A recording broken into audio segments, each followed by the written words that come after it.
Number 2, are rankings pretty much pointless now in the UFC? Pretty much. I mean, there is some order to them. There's like an organization factor to them, to the point where you know who's in the upper echelon of the divisions. But in terms of like Paul Felder not being ranked before, and then they just put him up the rankings because of what happened, that just shows how pointless it is. I mean, you guys got it wrong in the first place. Do you guys see like the individual rankings from these journalists? It's crazy.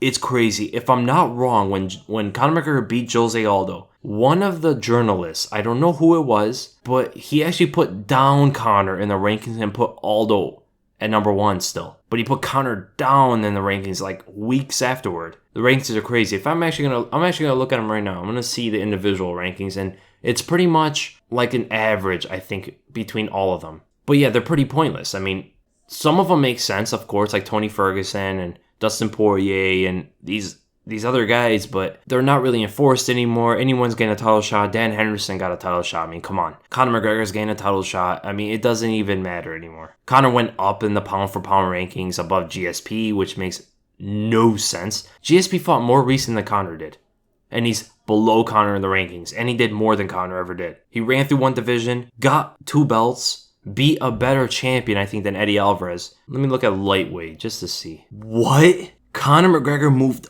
up in the lightweight rankings? He's above Tony Ferguson? Wow, that just validates it. There is no point to these rankings. They mean nothing. I guess they're just to cater to the casual fans. Tony Ferguson fought more recently than Conor did. He won the interim belt. I mean, I don't really have to explain it, right? I mean, Tony Ferguson fought Kevin Lee, won an interim belt. That was in 2017. That was last year. Not even a full year ago. Then he got injured when he was going to fight Khabib, of course.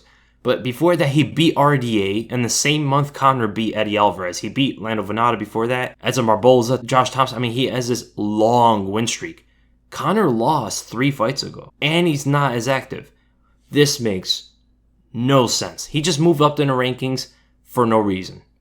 Just because he's potentially getting matched up with Khabib to make it probably look a little better, right? How these panelists are going about the rankings is insane. Okay, one of the first panelists for the rankings has Conor as number 1 pound for pound. Not Cormier, not DJ. DJ's number 7. Curtis Blades above Stipe in heavyweight. Holly Holm number 1 at bantamweight. See what another person says. MMA Weekly. RDA above Darren Till. RDA is number 2. I don't know about that, man. I don't think he's above Stephen Thompson or Darren Till.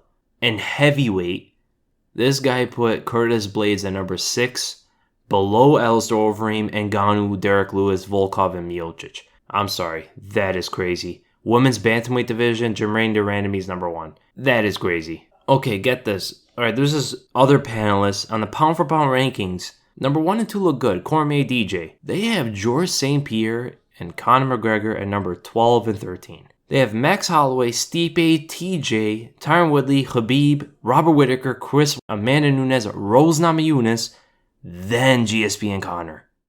He has Junior Dos Santos at number 2 at heavyweight. He has him above Curtis Blades, Alexander Volkov, Derek Lewis, Ngannou, and Alistair Overeem.